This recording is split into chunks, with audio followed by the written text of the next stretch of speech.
Bonjour, la paracha qu'on lira Be'ezrat Hashem ce Shabbat, parachat Be'ar. Dans notre paracha, on parle de l'année de la Shemitah, l'année sabbatique. C'est marqué Veshavta haaretz Shabbat la Hashem. Il y a une Gemara dans Kiddushin page Chaf Amud Aleph. Là-bas la Gemara elle dit comme ça: Amar Rabbi Yosef bar Rabbi Hanina. Rabbi Yosef fils de Rabbi Hanina dit: Bo'u r'e kama kashe avka shel Shvi'it. Viens voir comment elle est grave la poussière de l'année sabbatique. On va expliquer c'est quoi la poussière de l'année sabbatique.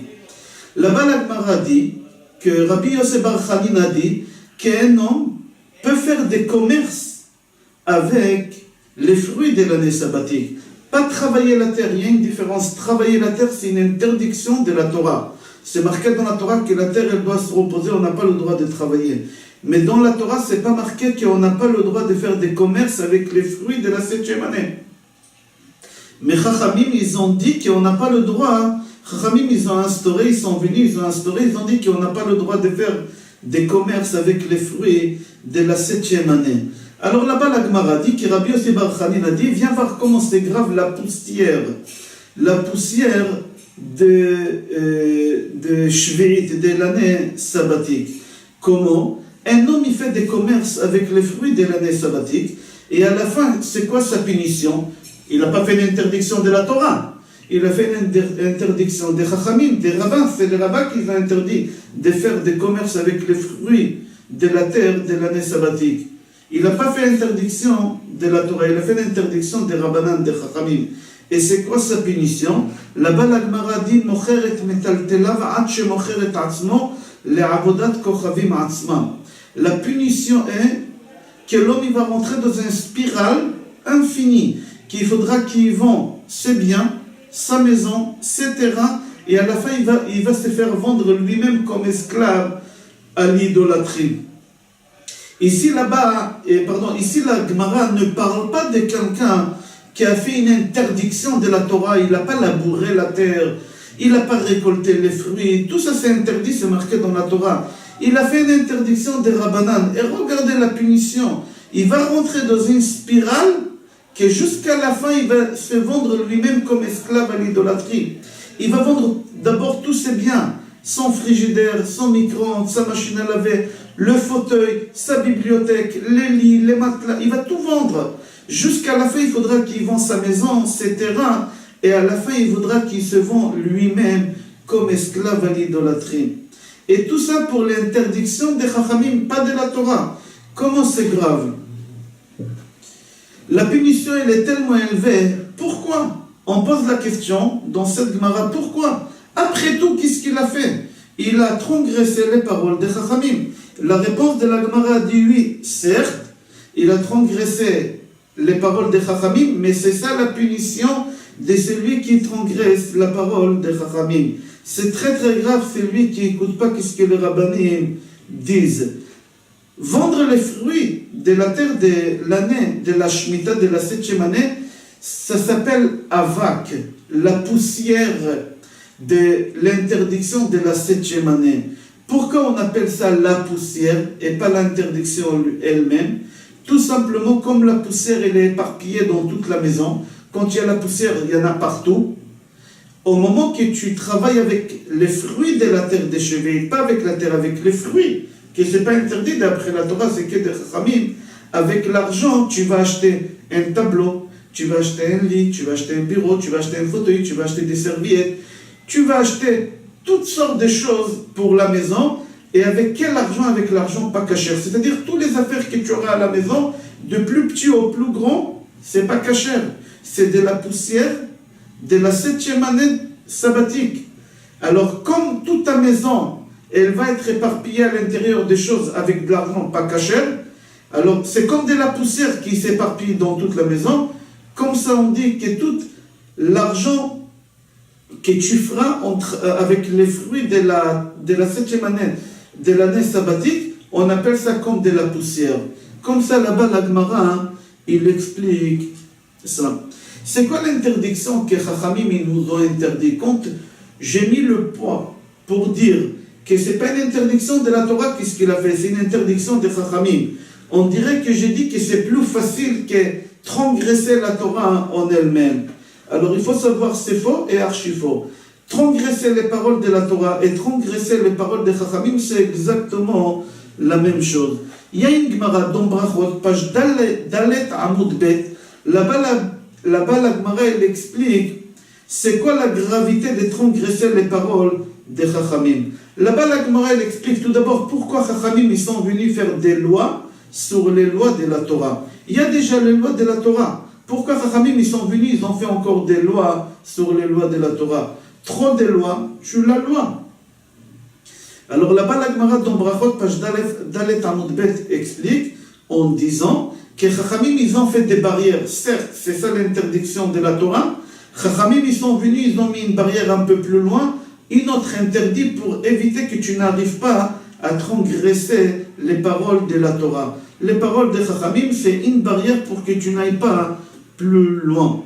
Et là-bas, la Gemara dit, tout celui qui transgresse les paroles de Chachamim, il est passible de mort. C'est comme s'il a transgressé les paroles de la Torah. Les gens, sans se rendre compte, ils peuvent transgresser les paroles de Chachamim. Sans se rendre compte, quand j'explique sans se rendre compte, au moment que quelqu'un transgresse la Torah, c'est possible que pendant des jours et des jours, il ne dort pas parce qu'il a peur, j'ai transgressé la Torah, j'ai allumé la lumière Shabbat, j'ai allumé le feu Shabbat, j'ai travaillé la terre pendant la 7e année, c'est une interdiction. Et pendant des jours et des jours, ça va le travailler. Il ne pourra pas dormir, il ne pourra pas manger. Pourquoi? Parce qu'il a transgressé la Torah. Mais au moment qu'il va transgresser les paroles des Chachamim, il va dire, mais après tout, c'est Chachamim, c'est pas la Torah. Après 2-3 heures, maximum 3 heures, il a tout oublié. Et la vie, elle reprend son chemin normal. Il a oublié qu'est-ce qui s'est passé. Pourquoi tu fais la différence entre les paroles des Chachamim et les paroles de la Torah? On n'a pas le droit de faire une différence. Les paroles des Chachamim et les paroles de la Torah, c'est exactement la même chose. Là-bas, la Gemara dit qu'un homme, sans se rendre compte, il peut transgresser les paroles des Chachamim. Même si on va lui dire que c'est Chachamim, il va dire, mais c'est les rabbins, c'est rien, c'est pas la Torah. C'est les rabbins qui ils ont dit. Rabbeinu Yona, dans Sefer Sha'arei Tshuva, dit qu'un homme qui a transgressé Shabbat, même une seule fois, sa conscience ne le laisse pas tranquille. Pendant des jours et des jours, il va voir des rabbinim pour demander des conseils et des réparations parce qu'il a transgressé les paroles de la Torah. Mais un homme qui transgresse les paroles des Chachamim, il dort tranquille et il mange tranquille comme s'il ne s'est rien passé. Comme ça, le Rabbeinu Yona, dans son livre Sha'arei Tshuva, dit.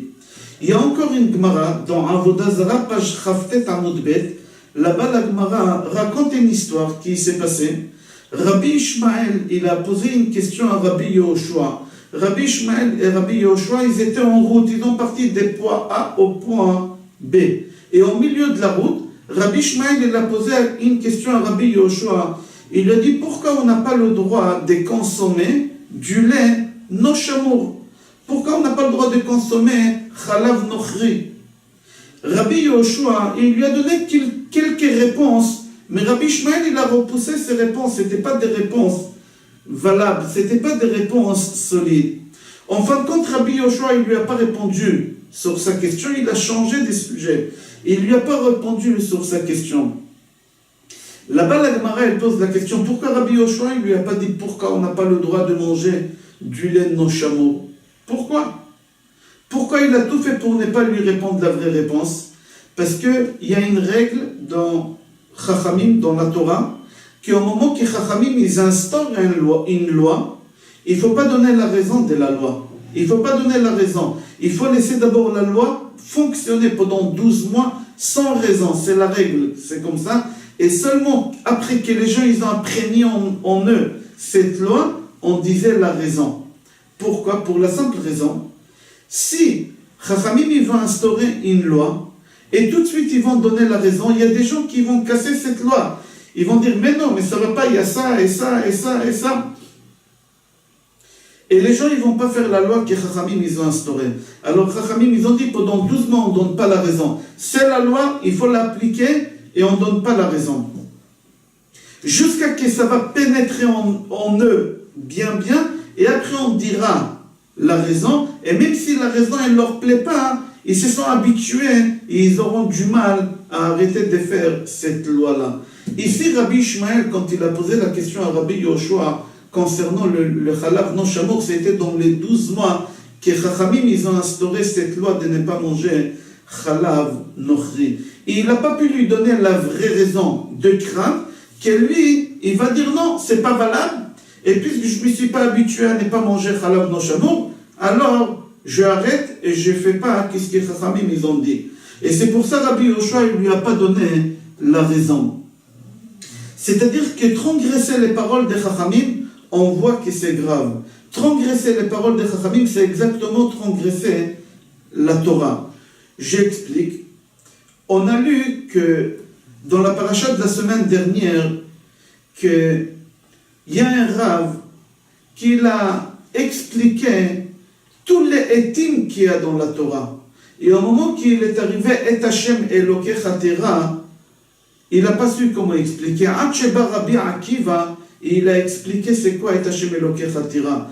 Et Hashem Elokecha Tera, ton maître, tu dois le craindre comme tu crains Dieu. C'est-à-dire, Chachamim, ceux qui étudient la Torah, ils ont exactement la même force qu'Akadosh Baruch Hu dans les Xérot. C'est-à-dire quoi dans les Xérot? Au moment qu'Akadosh Baruch Hu il a décrété quelque chose, ceux qui étudient la Torah, qui sont dans la Hama la Torah, ceux qui étudient la Torah, pas des rigolos, ceux qui étudient vraiment la Torah, 10 heures, 15 heures par jour, avec des souffrances, ils étudient la Torah, Hama la Torah, eux ils peuvent faire plier Hachem d'après qu'est-ce qu'il a dit Hachem. Si Akadosh Baruch Hu il a dit que cette femme, elle doit être stérile. Si cette femme, elle va voir un Rav qui étudie la Torah, qui les amène dans la Torah, le Rav, il lui dit, l'année prochaine, Be'ezrat Hashem, tu auras un garçon et tu feras la Brit Mila. Comment c'est possible? Akadosh Baruch Hu, il a dit le contraire. Comment c'est possible qu'elle a eu un enfant? Oui, Akadosh Baruch Hu, il se plie aux paroles des Chachamim, ceux qui sont amélim dans la Torah, ceux qui étudient la Torah, mais vraiment qui étudient la Torah. Les paroles des Chachamim, c'est exactement les mêmes paroles que la Torah. On n'a pas le droit de transgresser les paroles des Chachamim. Pour cela, la Torah, dans notre paracha, nous parle de la 7e année sabbatique, qu'on n'a pas le droit de travailler la terre. Mais Chachamim, ils sont venus, ils ont mis une barrière, ils ont dit, pas seulement on n'a pas le droit de travailler la terre, on n'a pas le droit non plus de faire des commerces avec les fruits de la 7e année. Et c'est lui qui fait des commerces avec les fruits de la 7e année. Voici la spirale où il va rentrer. C'est quoi? Qui va vendre ses biens, il va vendre sa maison, il va vendre ses terrains, et à la fin, il va se faire vendre lui-même comme esclave pour la Avodah Zarah. Tout ça pourquoi? Parce qu'il a transgressé les paroles des Chachamim. Je vous souhaite Shabbat Shalom, Bracha ve'atzlacha et Kol Tov.